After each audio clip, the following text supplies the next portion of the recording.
नमस्कार साथीहरू, आजको यस भिडियोमा यहाँलाई स्वागत छ। आजको भिडियोमा हामी कसरी नेपाली टाइप हाम्रो मोबाइलमा गर्न सक्छौं भन्ने कुरा हेर्न गइरहेछौं। यो भिडियोको अन्त्यसम्म तपाईले सजिलैसँगले आफ्नो मोबाइल फोनमा नेपाली टाइप गर्न सक्नुहुनेछ।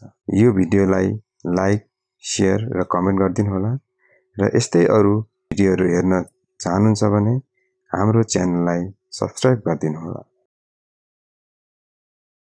सबभन्दा पहिला हामी हाम्रो मोबाइलमा गुगल प्ले स्टोर खोलौं। त्यहाँ हामीले नेपाली टाइपको लागि गुगल कीबोर्ड भनेर टाइप गरौँ र गुगल कीबोर्ड सर्च गर्दाखेरि त्यहाँ GBoard भनेर हामी देख्छौं। त्यो GBoard भन्ने आउँछ, जसको छेउमा भएको इन्स्टल बटनलाई थिचौं र यो एप्स हाम्रो मोबाइलमा इन्स्टल हुन्छ। यो इन्स्टल हुनको लागि हामीलाई केही बेर लाग्छ, त्यसैकारण एकछिन कुरौं।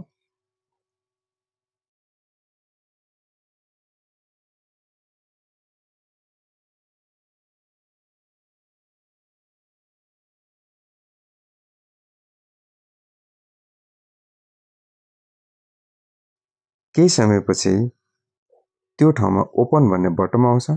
त्यो ओपन भन्ने बटनलाई हामी थिचौं। अब हामी यो कीबोर्डलाई हाम्रो मोबाइललाई सेटिङ गर्नेतिर जाँदैछौं। पहिलो स्टेप 1 मा अब हामी इनेबल इन सेटिङ थिच्छौं। त्यो थिचेपछि हामी GBoard लाई इनेबल गर्छौं। GBoard इनेबल भइसकेपछि स्टेप 2 मा जान्छौं। स्टेप 2 मा सेलेक्ट इनपुट मेथड मा जान्छौं। त्यसपछि हामी GBoard थिचेर त्यसलाई डन गर्छौं। अब हामी सेटिङ भित्र छिर्छौं। यहाँ सबभन्दा मुख्य कुरा ल्याङ्ग्वेजको सेटिङ गर्नुपर्ने हुन्छ। त्यसैकारण हामी ल्याङ्ग्वेजको सेटिङमा जान्छौं। यहाँ इंग्लिश मात्रै देख्छौं। अब हामीलाई नेपाली टाइप गर्नुपर्ने भएको हुनाले हामी नेपाली ल्याङ्ग्वेज खोज्छौं। यो अल्फाबेटिक अर्डरमा भएको हुनाले यहाँ N लेखेको ठाउँको रोमा हामी नेपाली भनेर देख्छौं। त्यहाँ नेपालीमा विभिन्न सब फोल्डरहरू हामी पाउँछौं। त्यहाँ हामी नेपाली नेपाल भनेर भन्ने ठाउँमा क्लिक गर्छौं। यहाँ हामी विभिन्न किसिमको कीबोर्डहरू त्यहाँ देख्छौं। त्यहाँ भएका रोमनाइज, ABC Nepali, handwriting, traditional, dynamic हामी सबैलाई इनेबल गर्यो भने हामीले सबैको प्रयोग गर्न पाउँछौं। त्यसैले हामी सबैलाई इनेबल गरौँ र अन्त्यमा यसलाई हामी डन गरौँ। अब हामी थीम मिलाउँ। हुन त यही थीममा चलाउँदा पनि हुन्छ। अब हामीलाई मन परेको थीम यसबाट सिलेक्ट गरेर यसलाई हामी रोज्न सक्छौं र त्यो थीम हामीले डाउनलोड गरेर अझै धेरै थीमहरू पनि हेर्न सक्छौं। र थीम सिलेक्सन गरिसकेपछि अब हामी मुख्य कुरो यहाँ एउटा करेक्सन गर्नुपर्ने हुन्छ। यसलाई हामी टेक्स्ट करेक्सन भनेर भन्छौं।